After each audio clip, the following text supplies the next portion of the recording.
entraves ao desenvolvimento. Esse é o tema de hoje do seu Agenda Econômica. Quem está conosco é o senador José Pimentel, do PT do Ceará. Participa dessa entrevista o jornalista Davi Emerick. Senador, para a gente arrematar um pouco essa questão do Plano Brasil Maior, logo depois do lançamento do plano, saiu a decisão de se reduzir o IPI para fábricas de veículos automotores que, de fato, estejam instaladas no país e que tenham um conteúdo nacional. Quer dizer, essa foi uma guinada estruturalista, né, dentro desse objetivo do governo de se privilegiar a indústria nacional. Esse é um item que falta detalhar melhor. A medida provisória 540 que está no Congresso trata dessa matéria e o Executivo ficou de apresentar um detalhamento nesse período de tramitação para que a gente possa ter uma clareza melhor de como que esse processo se dará. Inegavelmente, o setor automobilístico tem no mercado brasileiro um grande consumidor. Se nós observarmos de 2007 para cá, com a chamada nova classe média, a classe média emergente, que já chega a 39 milhões e meio de pessoas que ascenderam na pirâmide social, um dos desejos dela é ter seu carro, o seu carro próprio, a casa própria e o carro. E junto à Minha Casa Minha Vida, a questão habitacional está sendo atendida de uma maneira bastante acelerada e nós temos visto uma venda crescente de veículos no Brasil, seja das indústrias aqui instaladas, sejam das multinacionais que estão importando veículos. Aqui no intervalo a gente falava da vinda agora dos chineses, e é verdade. Eles estão chegando aí, os coreanos já estão aqui. E como é que esse debate se dará? Eu sou daqueles que compreendo de que nós precisávamos também pensar numa indústria nacional, porque as que aqui estão são filiais de multinacionais.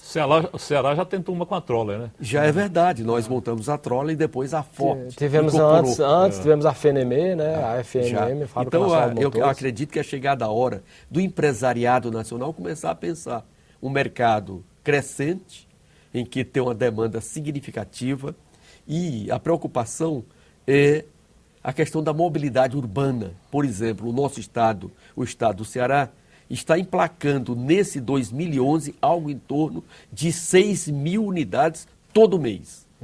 Para que tenha uma ideia, em 2010 nós emplacávamos em média 5 mil unidades.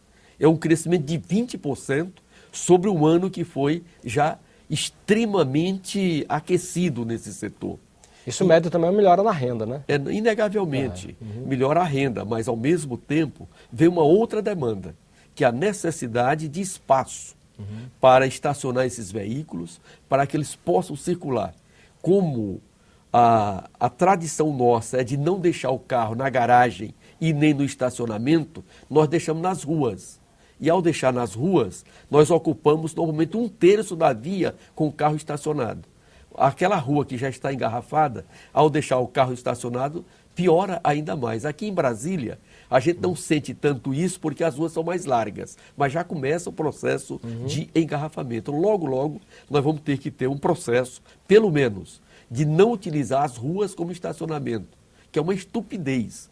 Você desapropria, constrói a avenida e em seguida transforma essa avenida num estacionamento e não tem por onde os veículos trafegarem. Se a gente resolver colocar os carros nas garagens e nos estacionamentos, nós estaremos aumentando algo em torno de 1/3 o trânsito nas nossas cidades. A nossa Fortaleza é vítima desse processo, porque as ruas são estreitas, uma cidade que já tem centenas de anos e por isso tem mais dificuldade do que uma cidade planejada como é Brasília. Senador, o senhor já falou mais ou menos sobre isso, sobre o simples, pequenas e médias empresas, mas como é um tema muito relevante, a gente gostaria que o senhor comentasse mais sobre esse tema. O governo decidiu recentemente reajustar os limites de enquadramento no Simples Nacional.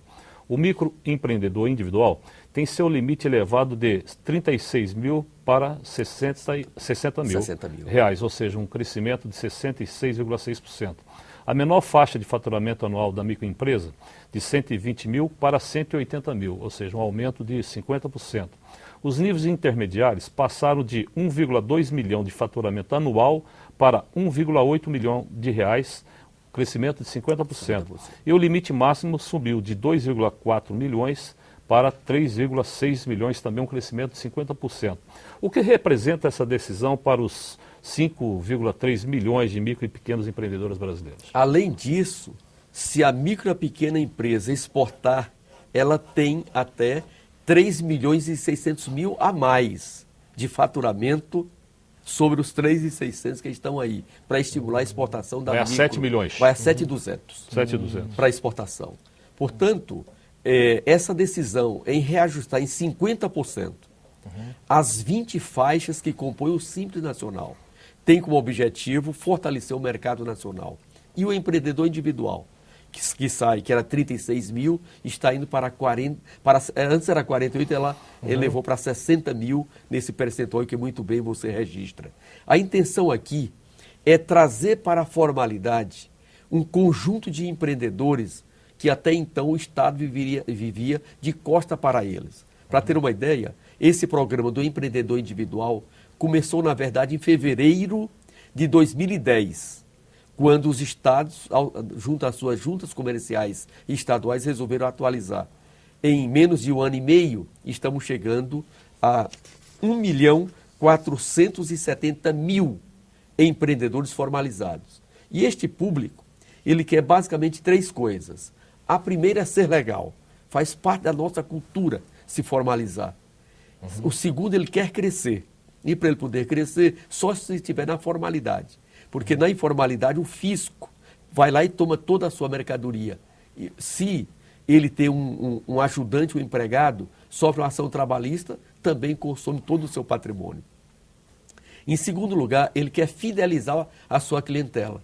Ele na informalidade tem que fugir do fisco, não tem local certo. E com isso ele termina não se formalizando. E ao se formalizar apareceu um problema.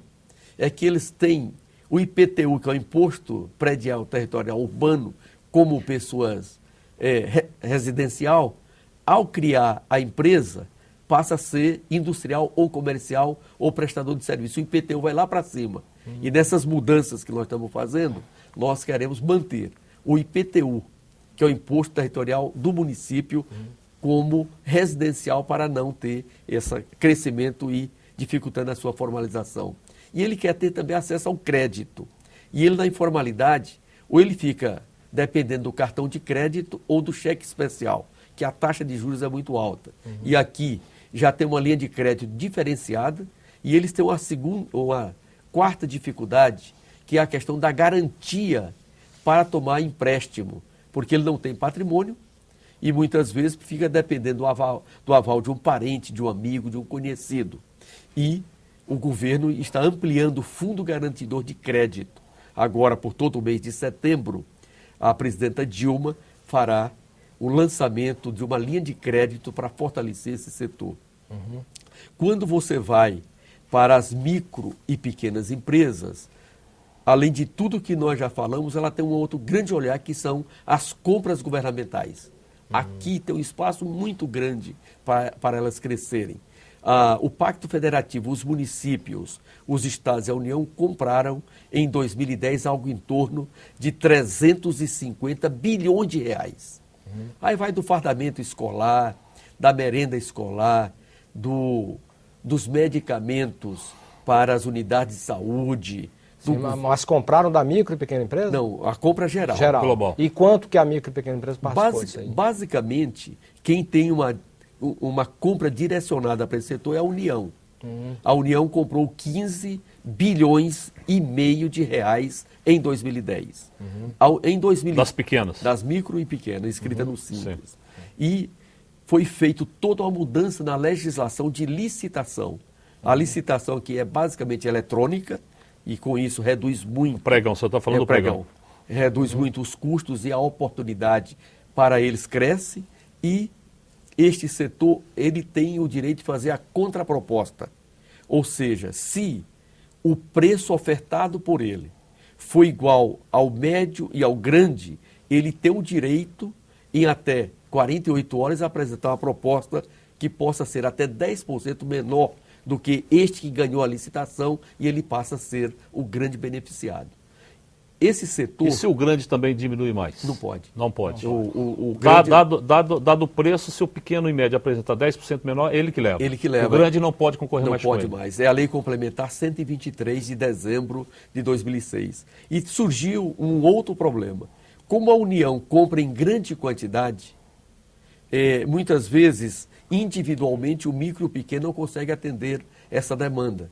E aí estamos criando as SPEs, a Sociedade de Propósito Específico, que é uma espécie de consórcio entre vários micro e vários pequenos para que eles possam concorrer.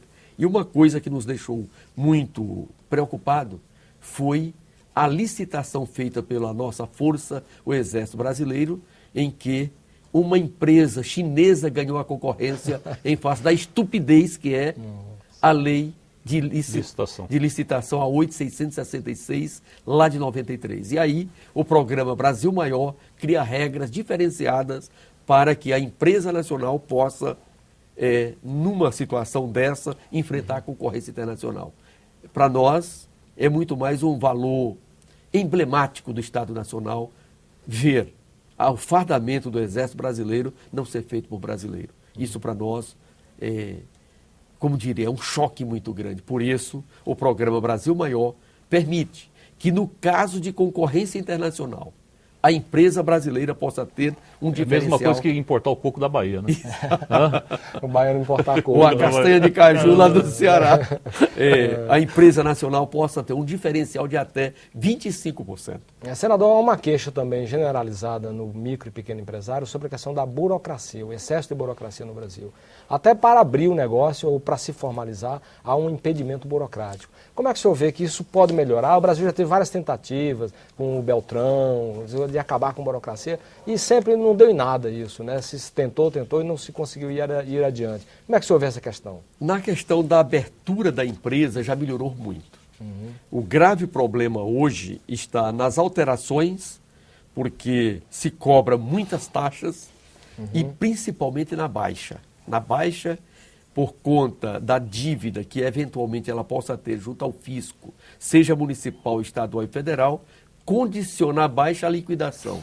Aí é uma estupidez, porque esta empresa continua em aberto e as suas obrigações acessórias continuam existindo e esse empresário nunca mais consegue regularizar a baixa do seu pequeno negócio. Nesse projeto de lei que está aqui no Congresso Nacional, que veio do Executivo, ela simplifica tudo isto. O que está se propondo? No caso de uma empresa pedir a sua baixa e tendo dívida para com o fisco, ela dá baixa e essa dívida fica inscrita no CPF do controlador. Ou seja, a dívida ela se mantém, mas deixa de ter crescimento por conta das chamadas obrigações acessórias que hoje a legislação tributária exige. E essa legislação de atualização do Simples Nacional, que estamos chamando de Super Simples, é muito importante, porque ela traz uma modificação profunda sobre esse sistema, enfrenta a questão do e-comércio, ou seja, o comércio eletrônico, que também é uma outra grande preocupação que a gente precisa. O presidente Sarney montou uma comissão de juristas tratando, um dos temas que está sendo tratado é exatamente essa do comércio eletrônico, chamado e-comércio. Exatamente. Né? Portanto, tem um conjunto de ações na agenda do Congresso Nacional neste segundo semestre, muito importante. E esse aqui, do Simples Nacional, eu diria que das medidas tomadas para enfrentar a crise econômica é uma das principais medidas, porque esse setor produz para o mercado nacional a chamada nova classe média, esses 39 milhões e 500 mil pessoas que ascenderam na pirâmide social, quase toda ela é vinculada a esses empreendedores e é aqui onde se gera emprego. Essa quantidade de empregos que o Brasil tem gerado com carteira assinada, eu volto a dizer, dos 2,5 milhões desses empregos, 80% deles estão nas empresas com até 99 empregados. Senador, na época do chamado neoliberalismo que estava de vento em popa, brotou assim com muita força, vamos revisar os direitos trabalhistas, mudar a legislação trabalhista. Depois a economia deu uma melhora, essa discussão arrefeceu. Com a entrada da China, que paga um salário baixíssimo para os seus trabalhadores, e a concorrência é brutal, novamente começa a se falar em revisão trabalhista, leis trabalhistas, direitos trabalhistas, tal, que vai impactar os trabalhadores. E impactando os trabalhadores tal, pode trazer um prejuízo enorme, inclusive em relação à Previdência Social. O senhor acha que o Brasil está precisando rediscutir isso, essa questão trabalhista, ou o modelo da legislação trabalhista no Brasil está de bom tamanho? O custeio da Previdência Pública Urbana, que é a contributiva, de uma certa forma nós já mudamos muito. Todas as empresas do comércio e da indústria que estão no Simples Nacional, eles têm zero de contribuição sobre a folha patronal para a Previdência Social. Tudo isso foi deslocado para o faturamento. E se nós resolvermos trazer para o faturamento o custeio da Previdência Social, nós estaremos fazendo duas coisas muito importantes. A primeira delas é que a empresa que é intensiva de mão de obra, que hoje é penalizada porque ela tem que pagar 20% para a Previdência Social sobre a folha, a sua concorrente ao lado, que resolve implementar a tecnologia para substituir a mão de obra, é beneficiada. Em outras palavras, a atual legislação, ela premia quem desemprega ou quem não gera emprego e penaliza quem emprega. E essa legislação não se sustenta. Exatamente por isso, esse debate da substituição da contribuição previdenciária, da folha para o faturamento, eu sou favorável. Nós tivemos em 2010 algo em torno de 5 trilhões e 700 bilhões de reais entre faturamento e receita bruta das empresas brasileiras. E deste montante, esses 5 milhões 359 mil micro e pequenas empresas participaram com 410 bilhões de reais. Então, o faturamento bruto e a receita bruta das micro e pequenas é menos de 10% de todo o faturamento e receita bruta do Brasil em 2010. Mas emprega 50% do pessoal. E aqui é onde gera emprego. Por isso é que eu sou daqueles que entendo de que algumas questões que na década de 80 e 90, no mundo do capital e no mundo do trabalho, a gente poderia enfrentar de uma determinada forma, nesse novo milênio, nesse novo século, nós precisamos enfrentar esse debate com outro olhar. E a questão previdenciária, nós precisamos manter a sua sustentabilidade, mas deixando claro de que, como ela é solidária, toda a economia brasileira precisa participar.